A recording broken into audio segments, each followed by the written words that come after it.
اس لیے سب سے پہلے جو کام کرنے کا ہے غصے کو کنٹرول کرنے کے لیے وہ ہے اپنی نیند کو کنٹرول کرنا. اور یاد رکھو there are 2 types of نیند کی 2 قسمیں ہیں, ایک لمبی نیند اور ایک گہری نیند. آج لمبی نیند کو فوکس کیا جا رہا ہے, گہری کو فوکس نہیں کیا جا رہا. سوتا رہتا ہے سارا دن ساری رات, مگر آدھا سو رہا ہوتا ہے آدھا جاگ رہا ہوتا ہے. گہری نیند, حضرت حکیم اختر صاحب رحمہ اللہ تعالیٰ فرمایا کرتے تھے, مولانا اشرف علی تھانوی رحمۃ اللہ نے بہت دماغی کام کیا ہے نا, یہ ہمارے جتنے اکابر ہیں نیند کو بہت ویلیو دیتے. کھانے کی اتنی ویلیو نہیں ہے بھائی, خوراکیں کھا رہے ہیں خوراکیں. صحت میں سب سے پہلا دخل کس کا ہے بولو؟ آپ کی نیند کا. آپ کی باڈی ریپیئر نیند میں ہوتی ہے. 1 ہفتہ کھائے پیے بغیر انسان زندہ رہ سکتا ہے, 1 ہفتہ سوئے بغیر انسان زندہ نہیں رہا. جتنا بھی اچھا کھا لو اگر گہری نیند نہیں تو برباد ہو رہا ہے وہ. سمجھ میں آ رہی ہے بات کی نہیں آ رہی ہے؟ حکیم الامہ رحمہ اللہ تعالیٰ مولانا تھانوی رحمۃ اللہ علیہ جو ہے نا, حکیم اختر صاحب کا ایک بیان میں نے سنا, انہوں نے فرمایا کہ وہ فرمایا کرتے تھے میں غرق ہو کے سوتا ہوں. تھوڑا سوتے تھے لیکن ڈوب کے سوتے, جسے کہتے ہیں نا گھوڑے بیچ کے سونا. اور یہ جو گھوڑے بیچ کے سونا ہے نا, یہ رات کے پہلے حصے میں ہو سکتا ہے. آج 2 بجے 3 بجے لوگ سونے کے لیے لیٹتے ہیں اور موبائل دیکھنا شروع, تو بس سمجھ لو نیند کا ہو گیا بیڑا غرق. ہر چیز کا اللہ نے ایک ٹائم رکھا ہے.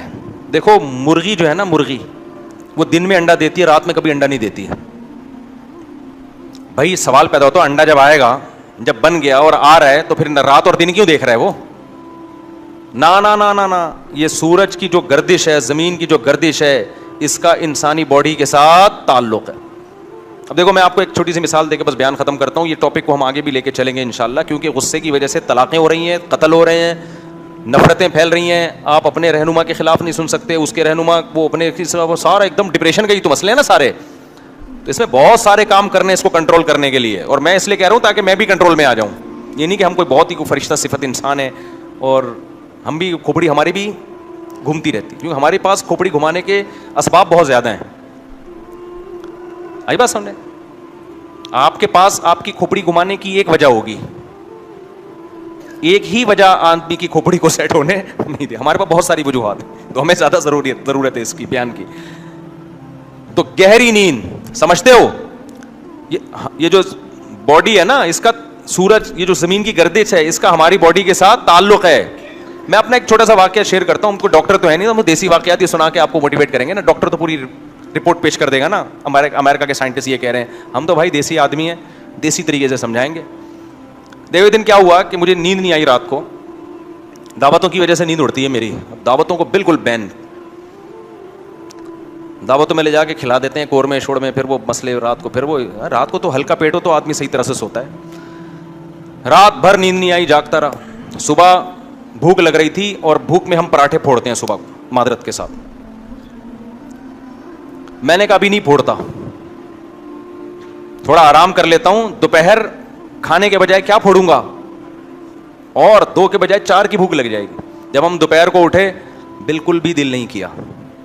گھر والوں سے میں نے کہا پراٹھا بناؤ, نوالا نہیں اتر رہا تھا. کیوں؟ یہ جو چیز ہے نا انڈے اور یہ اس طرح کی چیزیں, یہ آپ کی باڈی دوپہر کے وقت میں پسند نہیں کرتی, حالانکہ بھوک ڈبل ہو گئی ہے اور ہضم بھی نہیں ہوا. میں نے کہا یار یہ ڈاکٹر جو لوگ جو کہتے ہیں نا ہماری باڈی کا یہ زمین کے گھومنے سے سورج سے تعلق ہے, یہ بالکل صحیح کہتے ہیں, ٹھیک ہے نا. یہ کیا کرتے ہیں, بالکل صحیح کہتے ہیں. تو یاد رکھو, جیسے ہمارا, میں تو ایک دیسی آدمی ہوں, دیسی مثال دے رہا ہوں کہ وہ پراٹھا دوپہر کو نہیں کھایا جا رہا ہم سے, حالانکہ بھوک ڈبل ہو گئی ہے, نیند بھی پوری ہو گئی ہے, لیکن اب دال چاول ہی کھائیں گے, اب روٹی کھائیں گے, اب وہ نہیں ہضم ہوگا. تو اسی طرح نیند کا بھی, جب پراٹھے جیسے ایک چھوٹی سی چیز کا تعلق ہے آپ کے سورج سے, تو نیند تو ایک انسان کی, پراٹھا نیچر تھوڑی ہے آپ کی, نیند تو نیچر ہے, اس کا کیسے تعلق نہیں ہوگا. قرآن کتنی جگہ کہتا ہے وَجَعَلْنَا اللَّيْلَ لِبَاسًا, ہم نے رات بنائی ہے سونے کے لیے. اب رات کو جاگ رہے ہو اور دن میں سو رہے ہو, اور رات کا آخری حصہ سونے کے لیے نہیں ہے, اٹھنے کے لیے. آپ رات کے آخری حصے میں کیا کر رہے ہو, سو رہے ہو. تو فطرت سے جنگ کر رہے ہو کہ نہیں کر رہے؟ تو ڈپریشن میں جاؤ گے نہیں, تو پھر تو بھڑکتے رہو گے سارا دن بیٹھ کے آپ. میں نے بہت دفعہ تجربہ کیا, رات کو 9 بجے سویا, تو نماز ہی 9:15 بجے ہو رہی ہے, اور 9 بجے اب میرے لیے عشاء کے فوراً بعد سونا بہت مشکل ہے, لیکن کوشش کر رہا ہوں, کیونکہ بہت ساری ایکٹیویٹیز ہوتی ہیں نا عشاء کے بعد, وہ فلانے کے یہاں بیان ہے, فلانے کے یہاں بیان ہے, لیکن پھر بھی کوشش کریں جلدی سونے کی. اصل ٹائم ہے سونے کا عشاء کے فوراً بعد. آج 9:15 بجے ہو رہی ہے, آپ مغرب سے پہلے کھانا کھا لو یا مغرب کے فوراً بعد, اور عشاء پڑھ کے جاتے ہی لمبے ہو جاؤ, اور موبائل کو لاکر میں مغرب سے پہلے رکھ دو, دیکھنا ہی نہیں ہے اس کا چہرہ. موبائل دیکھو گے نیند کیا ہوگی, برباد. مغرب سے پہلے نا موبائل کو لاک کر دو. آپ 9:15 9:30 10 بجے سو جاؤ, آپ 2 بجے اٹھ جاؤ گے, اور ایسا دماغ فریش, غرق ہو کے سو گے آپ, گھوڑے بیچ کے سو گے. 4-5 گھنٹے کی نیند کے بعد پھر آپ موبائل دیکھ لو, تہجد پڑھو, 2 رکعت اللہ سے دعا مانگو, پھر موبائل دیکھ لو بھلے آپ. وہ کام صبح بھی تو ہو سکتا ہے نا جو رات کو آپ کو کرنا تھا. اتنی برکت ہوگی آپ کے ٹائم میں. یہ ہے بے موقع نیند نہیں ہے, یہ موقع کی نیند ہے. موقع کی نیند تھوڑی, اس کا ریزلٹ کیا ہوتا ہے, بہت اچھا. بے موقع نیند بہت زیادہ, ریزلٹ کیا ہوتا ہے, خراب ریزلٹ ہوتا ہے. چائنیز سے عبرت حاصل کر لو, چائنیز سے جلدی سو جاتے ہیں. تو یہ جو آج کل ہر آدمی توے پہ بیٹھا ہوا ہے نا, غصے میں بھنا ہوا, اس کا ایک بہت بڑا دخل کس کے ساتھ ہے, نیند کے ساتھ ہے. ڈپریشن میں گئے ہوئے ہیں, وقت کی برکتیں بھی ختم ہو رہی ہیں. تو ہر چیز کے بارے میں انسان کو 2 قسم کی ہدایات چاہیے. نمبر 1 کانسیپٹ کلیئر ہو, نمبر 2 پھر وہ چیز آپ کی عملی زندگی میں آئے. یہاں تک کھوپڑی میں سمجھ میں آیا کہ نہیں آیا ہے؟ اب میں پیسے کی مثال سے بات سمجھاتا ہوں, اس سے آسانی سے سمجھ میں آئے گی. تمام قوتیں, محبت, غضب, غیرت, یہ تمام قوتیں کو آپ پیسوں پر قیاس کر سکتے ہیں. دولت بھی ایک قوت ہے نا. میں دولت کی مثال سامنے رکھ کے سمجھاؤں گا تو باقی ساری چیزیں آپ کی سمجھ میں آ جائیں گی. اب دولت بھی ایک قوت ہے. دولت میں بے اعتدالی کیا ہے, دولت میں اعتدال کیا ہے, اس کو سمجھنے کے لیے یہ بتا دیتا ہوں کہ بے اعتدالی کیا ہے. اس سے اعتدال خود بخود سمجھ میں آ جائے گا. بے اعتدالی یہ ہے, اپنی اوقات سے زیادہ, اپنی چادر سے زیادہ اڑا رہے ہیں. نمبر 2 بے موقع. بعض دفعہ موقع پہ خرچ کرتا ہے انسان, جگہ صحیح ہوتی ہے جہاں خرچ کر رہا ہوتا ہے, لیکن اتنے پیسے ہوتے نہیں ہیں جتنے خرچ کر رہا ہو. یہ بھی بے اعتدالی ہے. یہ کتنے نمبر ہو گئے, 1. یہ بھی بے اعتدالی ہے کہ خرچ تو اعتدال سے کر رہا ہے, یعنی جتنا اللہ نے دیا اس سے کم خرچ کر رہا ہے, اپنی چادر کے اندر پاؤں پھیلا رہے ہیں, لیکن جس جگہ پہ خرچ کر رہا ہے وہ جگہ خرچ کرنے کی نہیں ہے. اسنوکر پہ اڑا رہا ہے, ڈبو پہ اڑا رہا ہے, سگریٹوں پہ اڑا رہا ہے. یہ بھی بے اعتدالی ہے یا نہیں ہے؟ یہ بھی بے اعتدالی. اور تیسری بے اعتدالی کنجوسی, کر ہی نہیں رہا خرچ. جہاں خرچ کرنے کا موقع ہے وہاں بھی خرچ نہیں کر رہا, اعتدال سے بھی نہیں کر رہا. تو یہ بھی تو بے اعتدالی ہے کہ نہیں ہے؟ تو آپ کے پاس پیسہ ہے, آپ بچا کے رکھے ہوئے, آپ نے ضرورت پڑ رہی ہے. جیسے وہ ہمارے حضرت ایک واقعہ بتاتے تھے کہ ایک آدمی کا کتا مر رہا تھا, اسے کتے سے بڑی محبت تھی. لوگوں نے پوچھا, اچھا وہ رو رہا ہے کتے کو دیکھ کے. لوگوں نے پوچھا کیوں رو رہا ہے؟ کہہ رہا ہے میرا کتا مر رہا ہے, مجھے بہت محبت ہے. لوگوں نے پوچھا کیوں مر رہا ہے؟ انہوں نے کہا بھوک سے مر رہا ہے بیچارہ. لوگوں نے کہا تیرے پاس یہ روٹیوں کا بورا ہے, روٹی کھلا دے اس کو. اس نے کہا روٹی پہ پیسہ خرچ ہوا ہے, آنسوؤں پہ پیسہ خرچ نہیں ہوتا. اب بتاؤ, غم بھی برداشت کر رہا ہے, ترس بھی نہیں کھا رہا, ابے تو پیسہ لگانا اس کے اوپر. آج بھی بہت سارے کنجوس آپ کو مارکیٹ میں ہول سیل کے حساب سے نظر آئیں گے. خرچ کرنے کا موقع بھی ہے, گنجائش بھی ہے, پھر بھی خرچ نہیں کر رہے. کہتے ہیں جی آڑے وقت کے لیے یہ پیسہ ہم نے رکھا ہوا ہے. ابے آڑا وقت تو آ گیا نا. ہماری ایک جاننے والی بوڑھی خاتون تھیں, ان کی بچیاں بڑی ہو گئیں, تو اب رشتے آ رہے ہیں, تو جہیز وہیز کا تو ہماری سوسائٹی میں رواج ہے, غلط ہے, لیکن بعض دفعہ مجبوری میں دیتے ہیں لوگ کہ تانے ملیں گے سسرال میں. تو وہ ادھر ادھر سے قرضے مانگتی پھر رہی تھیں اپنی بچیوں کے لیے نا, کچھ گولڈ وولڈ دینا ہے ہم نے جہیز میں. تو ہماری والدہ نے جا کے ان سے بولا کہ تو آپ لوگ ادھر ادھر سے قرضے مانگ رہی ہو, آپ نے تو خود بتایا تھا آپ کے پاس اتنا سونا رکھا ہوا ہے. تو انہوں نے کہا بہن وہ آڑے وقت کے لیے رکھا ہے ہم نے. تو میری والدہ نے کہا وہ آڑا وقت آ تو گیا نا, بیٹیاں بڑی ہو گئیں, ان کی شادی کرنی ہے, تو اس کو تو خرچ کرو. کہ نہیں, وہ آڑے وقت کے لیے رکھا ہوا ہے. اب ہر آدمی کا آڑا وقت دوسرے سے کیا ہوتا ہے, پتہ نہیں وہ انتظار میں کوئی قحط پڑے گا, کوئی بھوک سے مرنے لگیں گے. تو بھائی امکانات کی دنیا تو بہت وسیع ہے. یہ بھی ممکن ہے سیلاب آ جائے تو, زلزلہ آ جائے تو وہ کیا کرو گے پھر اس میں. اللہ ہی ہلاک کرنے پر آ گیا, پھر تو یہ گولڈ کسی کام کا نہیں ہے. تو آڑا وقت آ گیا ہے, کوئی قحط تھوڑی پڑا ہوا ہے آپ کے روٹی کے لیے رکھا ہوا ہے آپ نے.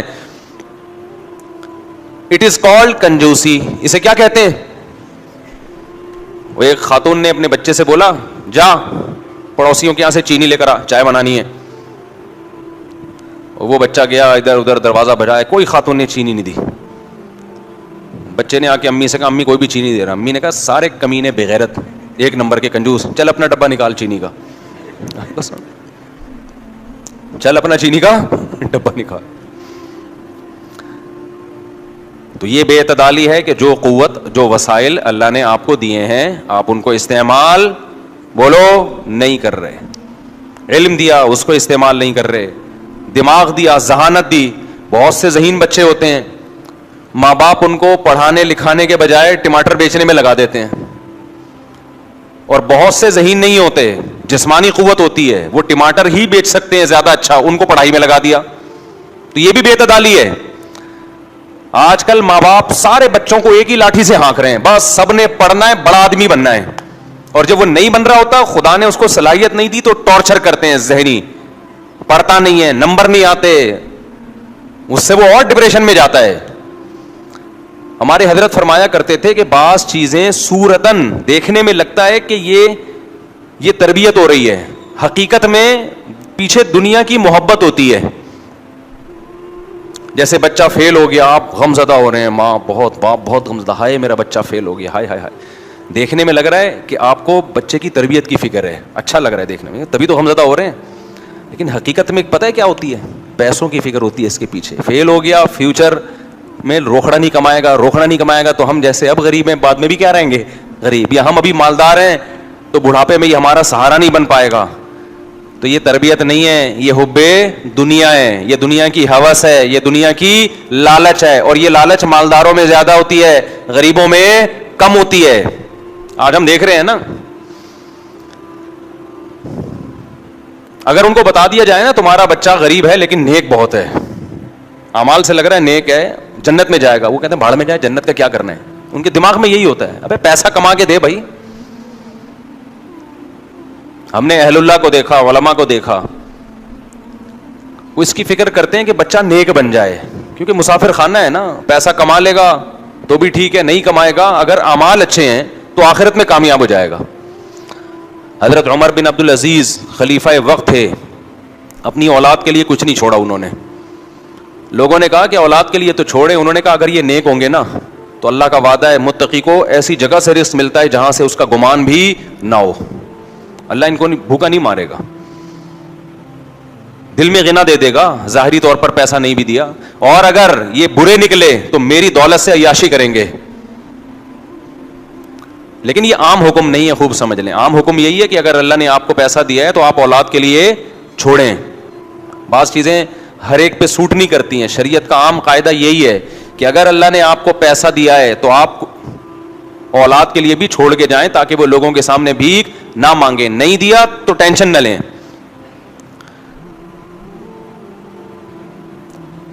ہمارے حضرت نے بھی ایسا ہی کیا تھا شروع میں, لیکن پھر بعد میں بہت سے حضرات نے ان کی توجہ دلائی کہ شریعت میں یہ ہے کہ اولاد کے لیے چھوڑو, ورنہ حضرت کا بھی یہی کانسیپٹ تھا کہ